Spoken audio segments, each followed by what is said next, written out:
The introduction of a gold kacha in Busia district will see the reduction in the use of mercury, which is a threat to health of artisanal miners who have been for years using it rudimentarily.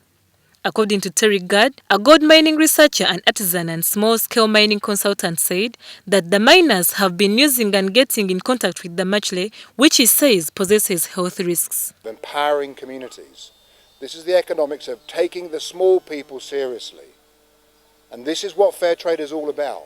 It's about recognizing that everybody has dignity, everybody has the right to a decent work, everybody has the right to fair pay, a fair reward for their daily labor, and giving hope to communities where historically there has been no hope.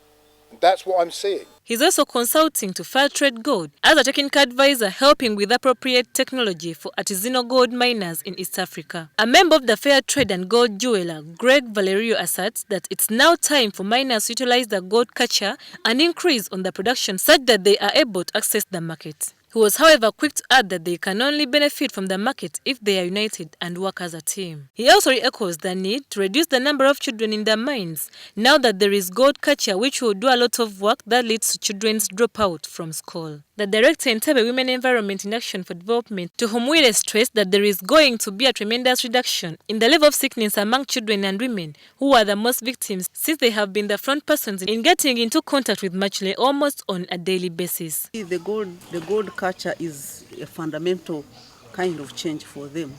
They have moved slightly for the last 3 years, at least from pounding from the traditional instruments to use of crushers, and now they are moving to gold kacha, which will eliminate a number of stages that were a problem to them. We also got the reactions of the beneficiaries, who could not hide their excitement. This gold kacha, we have just made a demonstration on it, and we have realized that it has shortened a day's long work that the women have been staying in the swamps, taking a long time, 8 hours.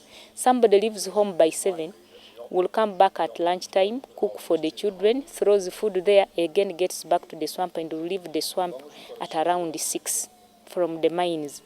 So this has cut, because as per the demonstration, you know, it takes, if you have a bag full of the ore to be washed, it takes like 30 minutes. And all the bag will be down. It's not even back breaking. You do it while you know you're relaxed. So I'm sorry, I'm really very, very happy. Very happy.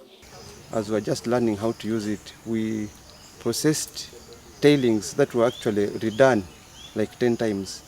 But at the end of the day, we still got some gold out of it.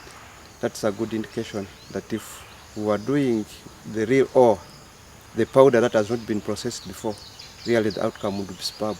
The introduction of a gold kacha brings to the end of this old tradition panning, which is tedious and time-consuming.